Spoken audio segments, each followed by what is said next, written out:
Hey, so this is a bonus video. I thought I would film today because my Salt New York order just came in. This is my January purchase for my 2022 low buy. I actually already made my purchase for February, and I'll talk more about that soon. But this is my little treat to myself this month. Full disclosure, I actually also placed an order for the skin tint and the color cocoa for the blush with a group order, but I don't expect to get those in a while because of the whole global situation and the fact that I am doing my best to keep everyone around me safe. I'm also thinking of picking up the adjusters because I do think this is going to be a really great supply for mixing my own colors and playing with it even further. But for now, I just have these four that I will show you, along with a few other blushes and lipsticks and pieces of foundation that I'm going to play with. And I figured we could mix some of my own colors, especially when it comes to an ideal blush color.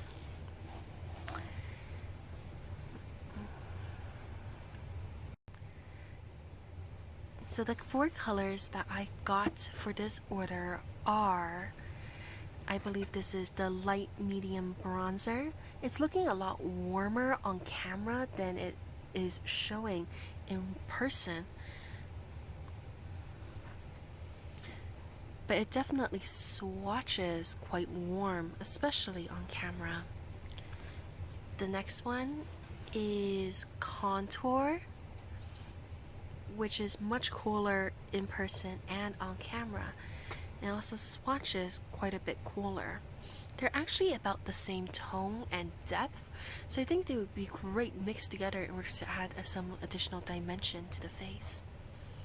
And then these two are kind of the flower colored blushes. So this one's Lilac, which was one of the limited edition ones, and also Lilac is one of my favorite colors, so I knew I had to pick it up. It's actually a lot more bright and warm tone than I had been expecting. If I were to pick up the adjusters, I think I would definitely want to mix it with a little bit of white. I think I can definitely work with that for now. And finally, Rose, which is the palest of the colors.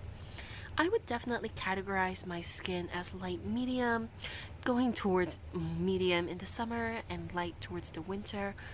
But it's very strange because of my undertones. A lot of blushes actually get much brighter on my skin over time. So my skin eats it and it becomes much brighter. So this one I think would be a really good shade to almost use as a red and or a neutral to kind of pull colors towards a certain direction because it's not that peachy or pastel cool pink. I'm very excited to play with that. I also went ahead and pulled out my liquid blush collection, in particular looking for my cloud paints. I have the shades Dusk, Puff, and Spark. I also have Storm somewhere, but I can't quite find where. To add a little bit more yellowy warmth, I went ahead and pulled out my Rare Beauty Nearly Vulnerable. That's not right. This is the Stay Vulnerable blush in Nearly Apricot, which compared to Rose from Salt New York, you can see is very much pulling orange. It's also much matter due to all of the silicones in here, and I think it would be a really interesting one to play with. I also have a couple of my rare liquid blushes. I have them in the shades Adore, Bliss, and Hope. I'm hoping to use them more as mixers, especially Bliss, which might work almost like a white gouache paint to add some opacity. I received two of these in the holiday set, and Adore I believe was a birthday present at Sephora for one of the months. My mom gave it to me actually. I believe that it came with another color, I want to say Peace, that was almost peach. Even more peach than Nearly Apricot. It was much more of like a pastel peach. But I'm not sure where that went. I think I gave it away because peaches really tend to pull orange on top of my skin. I might bring in my not Rare Beauty, my M Cosmetics sticks to add a little bit more color, but since I have the shades Baby and Pearl Tea in that formula, I really don't think it'll be able to add anything that these colors cannot add. Something really cool that came in the package with the Salt New York order is all of these tiny little cards, including one with a QR code for tips and tutorials. I'm not sure if you can see it, but at the very bottom it reads, "Please, I learned how to make a QR code for this. It took me 2 hours from Kiki," and I love those tiny little touches from this entire brand. Basically, we can get these. They come in little paper envelopes, and they have one of these cards placed on top of them, I guess to stop them from melting and smudging inside of the envelope and to keep it secure. When you take it out, these are covering, occasionally with a fine rim of the pigment, but otherwise you get these nice pristine pans. And when I saw these little cards, I thought, they're meant to be little blank cards, especially on the back. They are basically waterproof, so that way you can kind of wipe them clean. I think they would be really fantastic swatch cards or mixing cards for what it is that I want to do. I also have palette papers and other art supplies that can probably work the same thing, but I think it would be in the spirit of Salt New York to use what I have and to reuse them in order to not have them go to waste. I also think that these are the perfect size. Once I mix up a couple of colors, I can just keep them on here and then store them in an airtight container, maybe even inside of the palette, and I can use them on my face later on. So, I think my camera is having trouble focusing because of all of the text, but I think it would be good to get started with playing with these colors. Alright, I'm not sure what I want to mix up first, but I think I definitely want to play with that lilac shade. So if you've been around for even just a couple of videos, you would know that I am kind of obsessed with the color purple.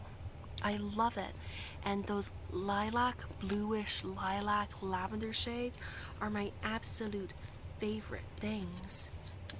I have brought out all of my art supplies in preparation for this video.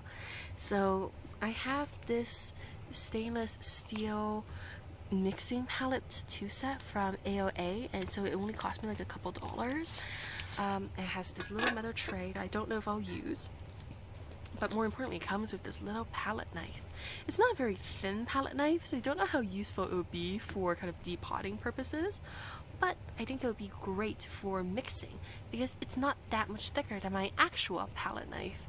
I don't do a lot of acrylic or oil colors or even really artistic stuff other than gouache and watercolor, so I don't use the palette knife a lot, but I think this would be really useful because it has a similar point and use as my little makeup palette knife. I'm gonna go ahead and link the videos that kind of inspired me, particularly from Kiki G, the creator of Salt New York.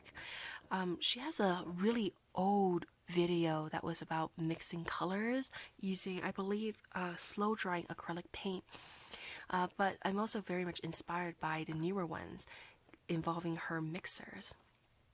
So I'm gonna start out by playing with that lilac shade. I wiped off my swatch already, so I think I'll re-swatch it so we can get a sense of it and use it as a reference point. It's really interesting because while I wouldn't say that the contour or bronzer shades are particularly opaque, these ones are truly watercolory in how they're feeling because there's a translucency to them. You can kind of see my skin poking through. And considering how my skin has a little bit of greenish, yellowish undertones, I do think it's neutralizing it just a little, so it's looking a bit more pink. I'm thinking of how I want to mix it. And I think I want to start with making it just a little more opaque, so a little more gouache-like, and a little bit more pink. I think I want it to be, instead of the shade of orchid, lilac, lavender, I think I want it to be kind of a pastel lavender lilac shade. So I'm thinking about what I have already brought out, and I think it would probably be best to work with a little bit of the clown paint in Puff.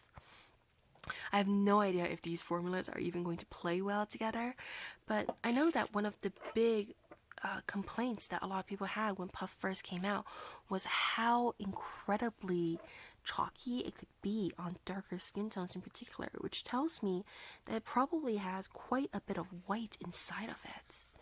I'm gonna go ahead and thaw out a little bit and then smudge out the rest. I think just that little smudge will be plenty for how much I want to mix up in this very first experiment. Gonna grab quite a bit of lilac on my fingers. I don't think I'm gonna need the palette knife just yet because we're just starting out the mixing process. I don't want to take out too much, and already you can see how it's starting to pull into a much cooler purpley pink, almost a Barbie pink. I don't have the blush, so I can't say for certain, but this is giving me a lot of the vibes of maybe Little Lilac from M Cosmetics mixed with Pink Nectar. So it's very much looking pink, cooler Barbie pink. Ooh, that's very pretty. Now that I think about it, I probably could have just used some more of Rose, because it's also that really pretty pale milky pink shade. But I don't think it would have added the same kind of opacity, that white base that I am looking for as the color Puff. Ooh, I like that. Let's see how differently it swatches. So that is original OG Lilac.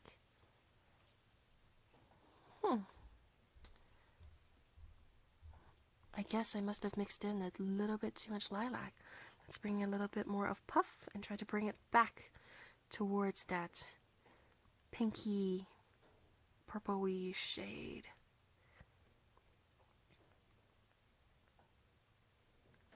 Yes, that's much better. Let's swatch it this time. I'm not sure if you can see on camera, but it is starting to have a lot more of that opacity that I was talking about. The fact that Puff has so much white inside of it is starting to also turn how it's creating luminosity on the skin. That's one of the big things they talk about with watercolors and gouache, where because watercolor is completely transparent, there's a luminous quality to it. Whereas the white inside of gouache that helps to ground it and make it more opaque can also make it seem a lot more flat and matte without changing its pigment source. I really like that. I think I'm going to put in just a little bit more Puff so we can continue mixing with it. But I wonder what color I should add in next. I really love the idea of mudding up this color a little bit more. I'm a really big fan of watching Hannah Louise Pasta, and she always talks about wanting colors to be a little grittier, a little muddier, a little more true neutral. And I think a lot of artists, watercolor artists, gouache artists, oil color artists, talk about how you can make colors muddy if you mix in too many pigments. And I think that's a great lesson to take, because that's exactly what I want to do. I swatched out quite a bit of taupe, I guess the contour shade, the cooler, more contoury shade, and I'm going to mix that in. Already I'm starting to see how this is starting to pull orange, which is really interesting because I thought the light medium shade would be much more orange than this. But it does make sense because you would need quite a bit of yellow in order to have it be this particular shade of brown. It's why I struggle so much with finding a good contour color and a good bronzer color, because of the pigments that are used in the shade that they want it to be. They always end up pulling just a little orange and a little brown and a little yellow on my skin. Let's see how this one swatches next to the others. Ooh, yes, I really like that. I still have a little bit of contour, so I'm gonna blend that in. But I really like that color. And while I don't think it's identical to the cocoa shade, I think it has a lot of the same nuanced undertones. If I can find it again, I'll make sure to link the Salt New York Instagram video that shows how cocoa is made. And you can see that it starts out with this really bright fluorescent almost fuchsia base that's apparently the same as the shade in Flora, and I think that is a really pretty blush. Surprisingly reminds me of Venetian Rose from M Cosmetics, which I actually have in all of the formulas, but in particular in the Serum Drops formula. Actually, I think this might be a really good medium to play with in comparison to the others, because these Salt New York ones do kind of feel like a solidified version of the Serum blushes. There's a beautiful translucency to them, and it just feels so incredibly creamy. I'm gonna pull out just a little bit of the dropper and swatch it next to the color that we mixed.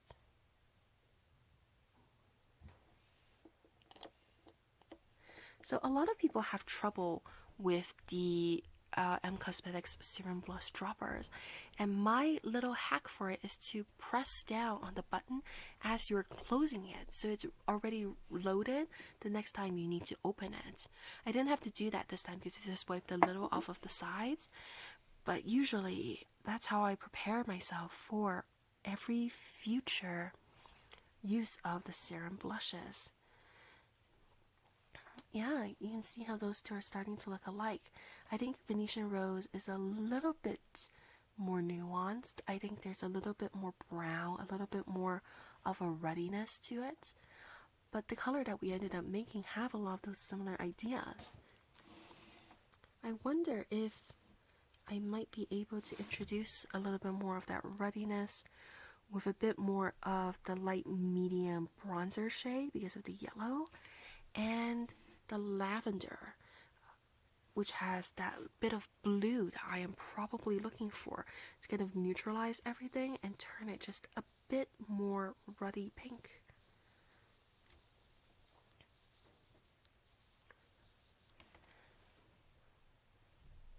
Oh, I think I went a bit too far with the lavender. That blue pigment is strong after all, so I'll go ahead and pick up a little bit more of the bronzer shade and try to mix it in. I love this particular creative process, and I think the Salt New York palette definitely invites it because it feels so much like a palette of paints. Let's see. I think we're getting pretty close. I think because I'm working with such small quantities, just the slightest amount of change does end up swinging it in several different directions. But this is the original Venetian Rose shade in the Color Drops Serum Blush formula, and this is where we currently are at. I think I could use just a touch more of the bronzer shade, the light medium one, just to pull it a little bit more towards the center, but I think we're pretty close. And I'm sure if I were to add just a little bit more, get it a little more concentrated, have the red pigment pick out a little bit more, would be very, very close.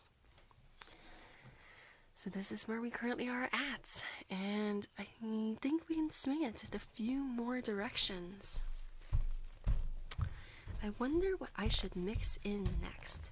Because of where the blushes currently are and how I don't have the true adjuster shades, so the white, the black, the blue, and the yellow, I'm gonna go ahead and play with what I have.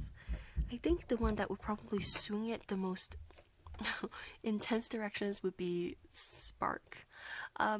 If you've watched a lot of videos with Spark and Storm and first came, oh, I don't think it was Spark and Storm, I think it was Spark and Haze. Either way, when they first came out, it was very much like marketed as the intense version with a transparent base, but also very much meant for skin tones that can kind of take the additional dosage of color. And Spark was definitely intense in those ways. I'm going to put a different corner than Puff. And we can talk a little bit more about what it does. The way that some artists talk about the color black in mixtures, how it just blows everything out, dulls everything, and quickly takes over your entire painting, is how I feel about Spark. Even if I put on the slightest little dot, like that one on both of my cheeks, more often than not, it just completely wrecks my entire look because it takes over everything. It's incredibly intense, it mixes up with everything, and I often find myself trying to fix it or wash it out. And that is a real problem, especially since most of the time that I'm getting ready with blush is when I'm trying to get onto a Zoom call for work, and I have 5 minutes, and I don't have time to wash off my entire face. I think that tiny little bit of red is really pulling this towards that more saturated, bright color. If I have to describe this, I would say it's a little more rosy than the Venetian Rose shade that we just tried to dupe. To the point where it almost reminds me of Storm when it's sheared out, not when it's intense, of course. I think we might be able to put in just a little bit more red. That way we can start adding in all of those other colors, since I am starting to use up a lot of it. Oh god, see what I mean? Just the tiniest bit too much Spark and you have the color red. That is just plain red. Oftentimes when this is happening on my face, I would try to tone it down with Dusk. Dusk is Glossier's really neutral, brownish, nudish color. I think I might have to do that, along with putting in quite a bit of Puff to try to neutralize it. Oh no. I love how this is creating that same sense of anxiety, even though it's not even happening on my face. It's just happening on a tiny little palette swatch.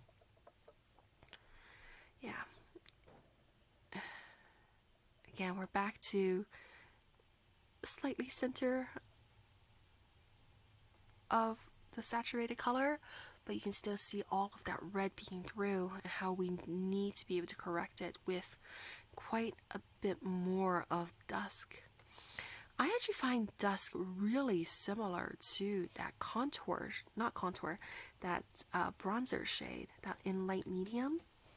And I'm gonna go ahead and wipe all of this off and show you what I mean by that.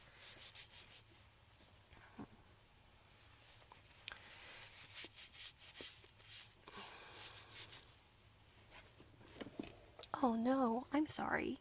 I keep on knocking you over because the camera is suspended by this tiny little contraption, and it just sent front and center on my desk. I'm gonna wipe it off and show you. What's nice about having all of these dispensed out in these tiny little droplets is that I can touch them and not have to go back into the tube. I love the whole inspiration of the cloud paints being little gouache tubes, but there's a reason why gouache tubes come in these particular sizes. The idea of gouache is that you want to mix a bit more than what you're going to need, because it's nearly impossible to color match or to remix a color, because they dry slightly different in terms of shade than when you first start out mixing them. So you want to mix out a little bit more. Great for gouache paints, this kind of packaging, but terrible for actual makeup because you always end up dispensing just a little bit too much. So let's compare Glossier Dusk which is this very first one, and blends out to a really pretty, almost peachy shade on my skin because I tend to cancel out any of the yellow tones. With adding first the light medium bronzer shade, which now that I'm looking at it, is a lot more yellow toned, almost olive in how it's swatching in comparison to dusk, even though here on the tray I would say that they're very similar. And the shade Contour, or Taupe, sorry, which you can see is much more gray. It has a lot more of those purpley tones than the light medium bronzer. That's super interesting, isn't it, when they're placed next to each other? And to be completely honest, I don't love bronzing with this light medium bronzer shade. I prefer bronzing with something like this Taupe shade, which is a lot more neutral, has a lot more green, blue, pink pigments to it. And I would honestly probably mix it with Dusk, which has all of those reddish pigments to it. In fact, let's mix them up right now. I'm not gonna mix it up on my little squares. I'm just gonna go ahead and mix it up on my skin. Now, you're probably thinking, BlushnGouache, that's not very fair. You squeezed Dusk practically on top of Puff, but notice I've always been punching from this end so that we're not contaminating it. And besides, they're all gonna be mixed up together in a bit anyways. You can see how this side was very, very warm in comparison. Ooh, now that I think about it, I think that might be my perfect bronzer shade. I would definitely have to share it out because, again, all cheek products get more intense on me, but I love it. I love it. I think there's a reason why Taupe as a contour and something that is a much redder blush would often get mixed together. That's super interesting.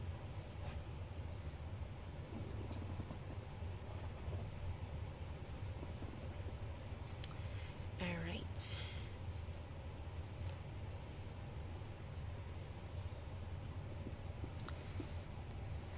Since we're getting to this particular point with a lot of brown, a lot of pink,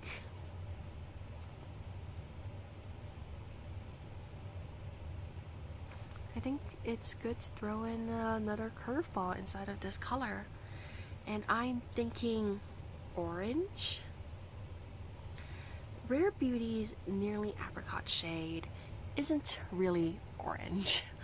It's more of just like a very, very yellowish red color, in my opinion. You might disagree with me, but especially since my skin tends to cancel out any and all yellow tones inside of a blush, but that, to me, isn't so much apricot as much as it is maybe Honeycrisp apple. But still, you can see just a little bit of the yellowish tinge to it, as opposed to a very cool red, say Ruby Woo, which has almost a blue violet shift to its purpleness, to its redness. I want to use this almost like cadmium red, that really vibrant red, and I want to see what it's going to do to all of those ruddy, cool-leaning pinkish tones that we already have. I might be messing up the entire formula because the rare one is so weird and so silicone-y, but that's interesting. Not doing as much. I guess the pigment isn't nearly as strong. In which case, I might introduce another one that has a lot of those same peachiness. This one is the Rare Blush in Bliss. It's described as a soft peachy nude on the website. It was one of their original releases that everyone loved. It has a lot of similarities, strangely, to Rose Milk from M Cosmetics Serum blushes. but it definitely just blends away on my skin, which, to be completely honest, is ideal for me because it means I get to pile it on and build it up, and I don't have to worry about it intensifying on my skin because I'm working on building it up. So let's go ahead and scoop a little bit of this onto the palette. If you're wondering why I don't just open up another little palette square, it's because I want to do this again. I think it's a lot of fun, and I want to play with it some more. So this is super interesting. Both in person and on camera, even though I know that it swatches out very differently, it's looking pretty similar to the color that we ended up mixing, especially those first couple of swatches with a lot of intensity. I know that it shears out to a very different color. So let's see if we can do any kind of impact on what we have thus far. And I guess not. Oh, experimentation. Sometimes everything is just slightly past center, and that's why all of these blushes layer beautifully on top of one another. I will say this though, it's starting to change its formula. If you can see kind of the rare blush with its matte texture, and the Stay Vulnerable rare blush with also a silicone matteness, this is beautifully skin-like. It has the same sheen as my actual skin wherever I tilt it. I actually really love this. I think it would be a beautiful color to wear on, for example, a Zoom meeting. And I think that's where I'm going to stop for now. I'd love to see comments of what colors to mix next, especially if I were to get all of the adjusters. I'm thinking it would be really cool to try to mix my own version of the lilac shade.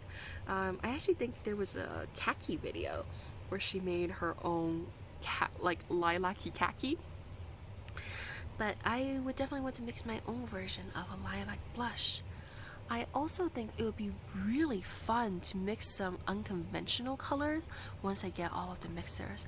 Maybe a green blush. We can try to find one with just the right undertones to look almost natural on your skin.